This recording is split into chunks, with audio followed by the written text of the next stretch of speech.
she sits in.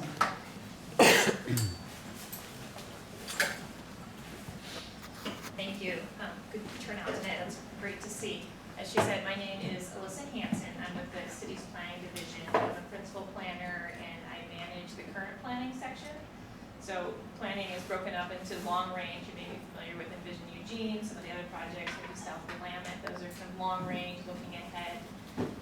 Our section is about implementing the land use code and our adopted plan. So we do that on a project by project basis. Obviously, Amazon Corner is one of those projects. There have been many others in your neighborhood as well as throughout the entire city, and that can be anything from a property line adjustment all the way up to zone changes, traffic impact analysis, land divisions.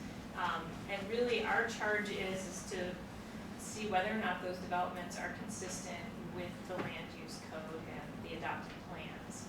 And the land use code and the adopted plans are, thank you, I do have a quiet voice. So the land use code and the adopted plans are adopted by city council. So they set our land use regulations for the entire city, and our charge is to implement those.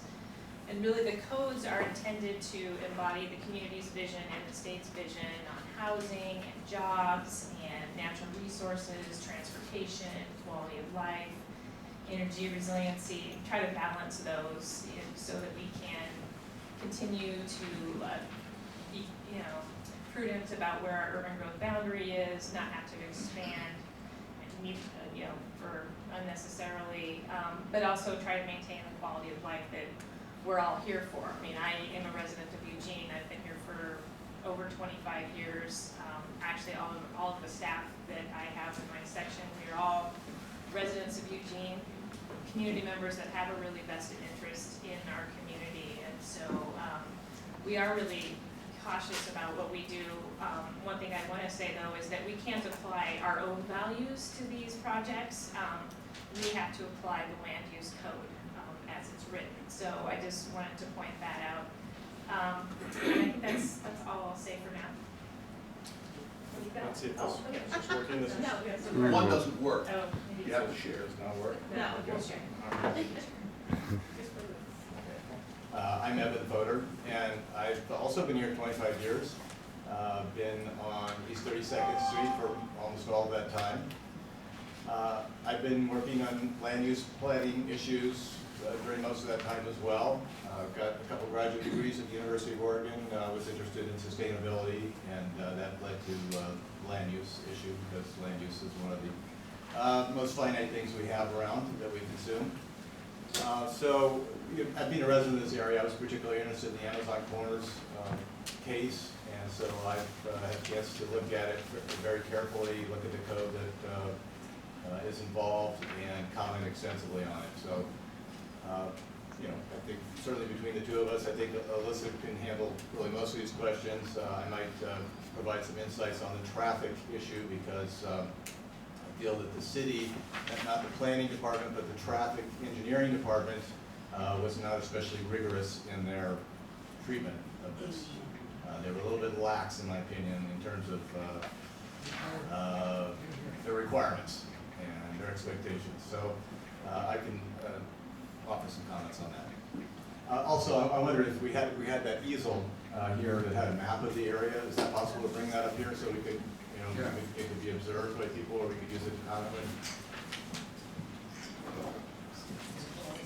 I do want to mention that I am not the project manager. I was not the staff person who reviewed Amazon Meadows. That was, sorry, it's not Amazon Meadows, it's Amazon Corner. That's another development somewhere along the Amazon. So there are some technical details that I am not going to be able to answer, but I will do my best on those. The other? It shows the area. And if you all are part of the interested parties list, there's a traffic impact analysis because of the amount of traffic this would generate, and what's called an adjustment review because they were asking for some adjustments to some of the standards that are for multifamily developments, and those were approved by the planning director. And as I'm sure you know, that there's an appeal period right now, and that it ends at 5 o'clock on February 8th. Good. let me, before other people ask questions, let me ask a question, maybe Heather on the board. You know, would it be okay if people commented during this part of the session as well? I mean, does it need to be a question, or could just be, if they want to comment on the Amazon Corners topic? Is that okay with the audience? Yes. That they be combined into one? Okay. So, do you want to start the queue? We thought we'd do a queue of people so we can move quickly because we only have one microphone and we'll be passing it between people asking questions and Alyssa and Evan. So if you have a question or if you have a comment and you want to just come right up over here, then we can get this started.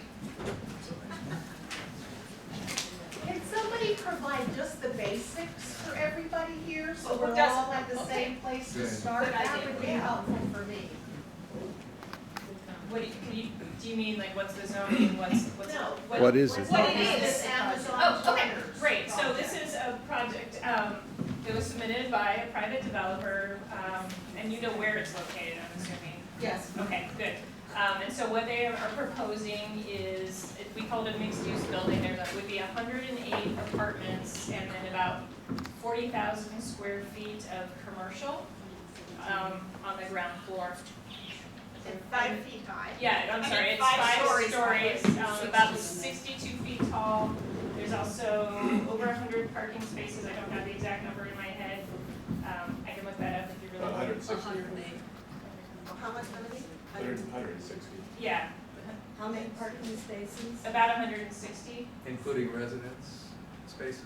yeah, sure, Some of them are underground, right. Yeah, I could just mention one other, some other descriptive material, because it's really hard to envision what this building might be like. There's a vacant lot there. Are folks familiar with the Tate? It's at 1375 Olive Street. It was kind of a landmark building downtown. It's a 6-story building, but I think it's actually about the same height as this proposed building. It's a 73, okay, there you go. So 73 height, for reference, this would be 62, 1 story taller. It's a 6-story building. It has 46 units. This Amazon Corner is 108 units. The Tate has larger units than this, so you know, there's some adjustment to be made there, but still, there's more than twice as many units in this than there's the Tate. The Tate has 3,500 square feet, 3,500 square feet of commercial space. This would have 14,000 square feet of commercial space. So if you want to just eyeball something that is comparable, that's probably the closest comparable I can think of. And it's a downtown structure, and you know, to me, the proposal looks like something that would go downtown. So it's something that seems out of place in this neighborhood. Yes. But that's a reference for you. This building would be 122,000 square feet.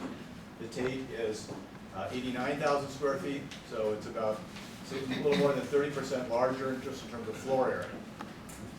How long do they think it would take to build that? What a year.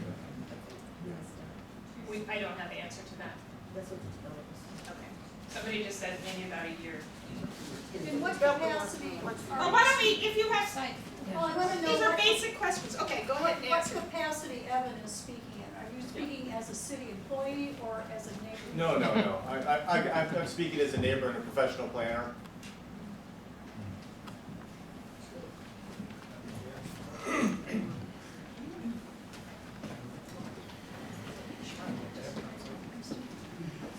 Okay. My name's William Collins. I'm both a neighbor and with Friends of Amazon Creek. I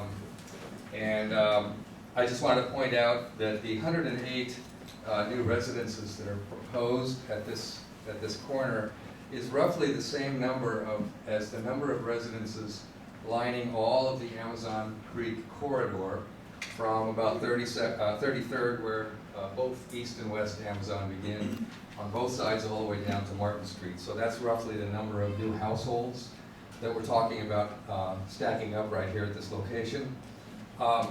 So the concern about traffic, those of you who are coming from the south are probably going to be encouraged to explore these surface streets to get around what would be a bottleneck here between 32nd and 30th.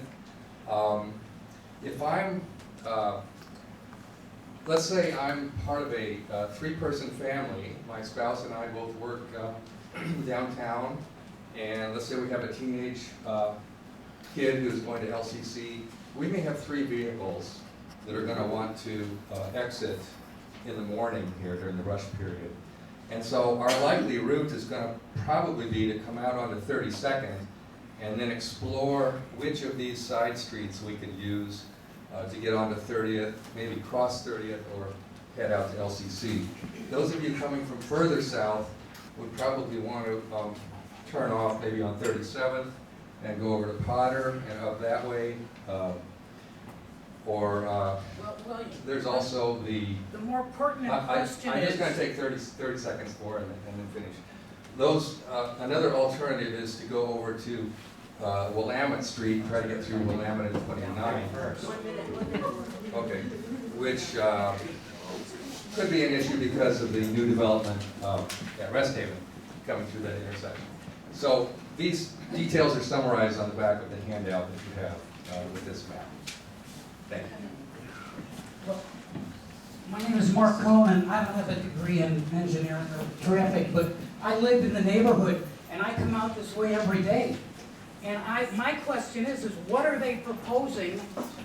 And I think anything less than lights at 30th and Hilliard, lights at 32nd Street, and lights at both Amazons have to be in coordination to keep traffic moving so we don't end up with everybody going through the neighborhood. My question. The question is, what are they going to do about the traffic lights here? What are they proposing? What are the traffic people? But I'm The gonna turn that over to geniuses- Alyssa to be able to answer. What So, the geniuses based on come the up approval of the current traffic impact analysis study, what mitigation has been recommended by city staff? That's what I meant to say. I totally understand. Oh, no, it's working. Okay, so through the traffic impact analysis, there were 2 mitigations that have been imposed on the developer. The first is, so on eastbound East 31st,